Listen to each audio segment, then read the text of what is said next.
Welcome to the Develop Yourself podcast, where we teach you everything you need to land your first job as a software engineer by developing yourself, your skills, your network, your habits, and more.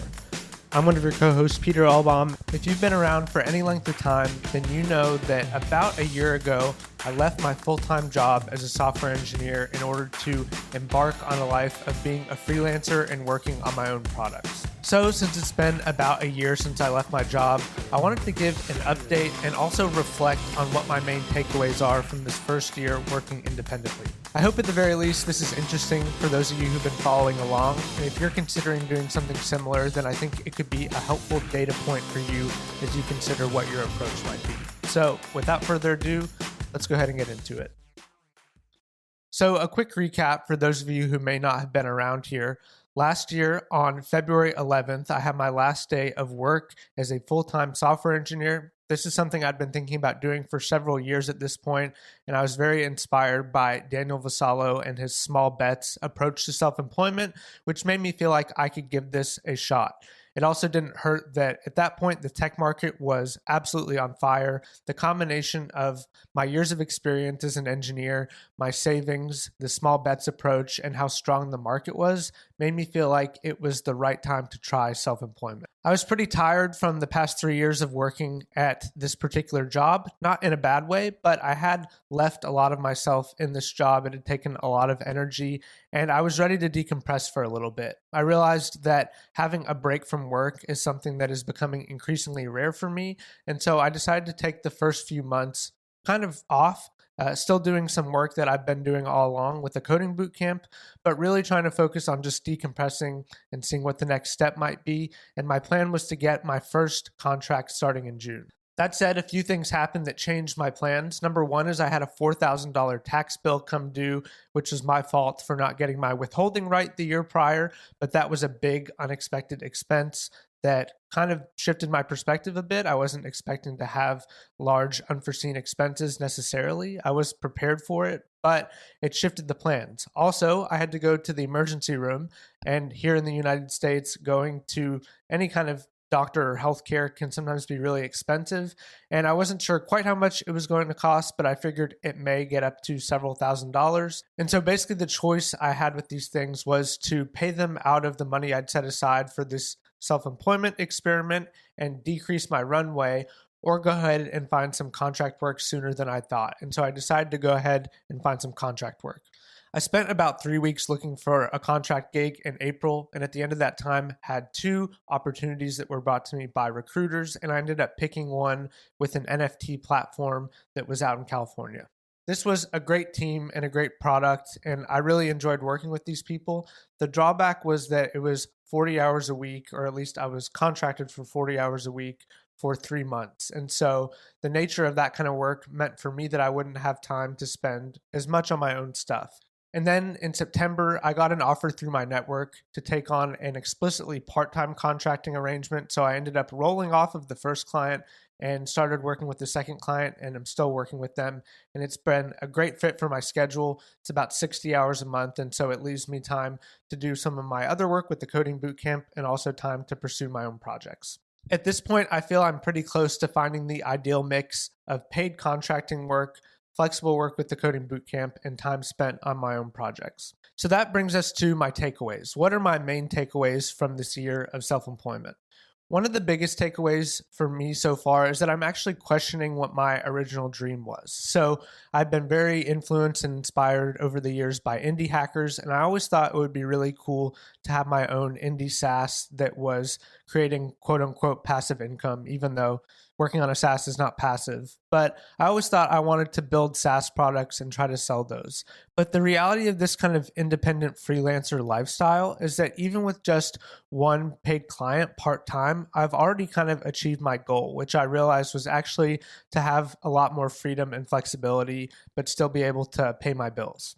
And so given that I already really like my current lifestyle, I've been trying to figure out, do I actually want to put in the effort to build a SaaS? And I like the idea of doing it, but I'm not sure that I'm actually going to like it in practice. And I found in my life that there's quite a few things like this that sound cool, but in practice, once you start actually doing them, are not as great as you thought. I'm basically having a similar experience with doing SaaS. I haven't actually started building anything, but thinking about spending the time and effort and energy to do it, given that I already basically am living the life that I want to be living, is tough. And so it may be the case that I actually like what I'm doing right now and I don't end up building a SaaS, but I'm wrestling with that and I don't really have any clear answers right now. But that's been a big takeaway from this experience for me.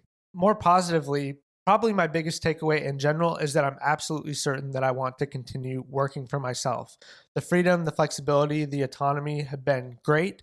I don't think they're ultimately fulfilling, but in terms of having more of those baked into my working life, it's been a big success and a big win in my book. And so I want to continue trying to sustain this independent lifestyle for as long as I can. Along with that, it'd be really hard for me to imagine going back to a 40-hour-a-week job or feeling chained to a desk. Even now, if I have a lot of freelancing hours to make up, the idea of just having to be at my desk and kind of be dialed in for a really long period of time, the feeling of having something that I have to get done and have to spend a ton of time on is not super fun for me. And so I think the extent to which I can avoid that kind of thing is going to be great. I like work that I can do flexibly at my own convenience. And I really don't like the feeling of having to put a certain amount of time in, even though that is kind of the nature of contracting to a certain degree. But I'm going to try to avoid that as much as I can. Another takeaway from this year is that I'm still figuring out how to balance slack in my schedule with activity. So my perfect day basically is where I have some work that I do in the morning and then basically have the rest of the day open. And so I'm still trying to figure out how to arrange my schedule and my activities such that my days end up looking more and more like that. I mentioned that I have quite a few different things going on. I have paid work with my clients. I have YouTube, of course. I have a podcast, and I have a few other things going on. I took a course at our local community college last fall. And so I've been trying to figure out what my ideal mix of things is. And when I first started this, because I was so inspired by Daniel Vassallo, I thought, yeah, I'll have a portfolio of bets. I'll have a lot of different things going on. But the reality of doing that is that it's starting to get a little bit old for me. I think I would like to streamline and consolidate, maybe have one or two big things I'm working on instead of a bunch of different little things. And so I'm trying to figure out how to do that. But that's been another big takeaway from this first year is that spinning a bunch of plates in practice has not been quite as fun as I thought it would be. And the last big takeaway for me is that I've realized that this life is a little bit lonely if you don't know people that are doing a similar thing. And I've also realized that a lot of the people that I look up to and have read in terms of personal finance and doing this small bets thing seem to essentially suggest that the whole purpose of being self-employed is to continue being self-employed. If you follow Daniel Vassallo, you'll basically see that, and it comes up in a lot of his thoughts and tweets and philosophy. And I think that's a great goal for him, but I've realized for myself that it's going to be important for me to connect my individual efforts to a larger purpose. And so doing what I've done this first year, it's been fun, it's been great, there's been a lot of autonomy, but I feel disconnected from kind of a larger life vision. And I don't think I want my life vision to be keep being self-employed at all costs. So I'm still thinking through that, don't have very many conclusions, but I am thinking about this idea of meaning in work. And I think that's tough. It's tough for a lot of people to find. And even for the people that find it, sometimes other people take advantage of that. So it's tricky, but it is something that I'm thinking about. So to wrap up, given my experience, would I recommend this? I'd say based on this first year, absolutely. If you're the kind of person that wants more autonomy, that doesn't want to spend your life energy building someone else's company, that wants to try freelancing, that is interested in entrepreneurship, I think this is definitely something worth trying. Even if you're not interested in any of those things, I think just the flexibility in the lifestyle is really compelling. For example, I had a family member undergo a big operation a few weeks ago, and I was able to take the time to be with them, and I didn't have to worry about paid time off or coordinating my work with a ton of other people or the expectations that a full-time employer might have.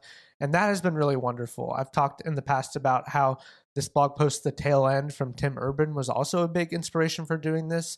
And so having the time and the attention to dedicate to family and close friends has also been something that's been great, and I highly recommend that. So on the whole, I'd say yes, I recommend giving this a shot. Of course, do your planning, be relatively conservative, don't take a ton of risk. But I found that there are ways of doing this, and I think it's been great. So if you're at all inclined to this, I'd say go for it. That's all for today. Thanks so much for being with us. A few shameless plugs before you go. Parsity is at parsity.io.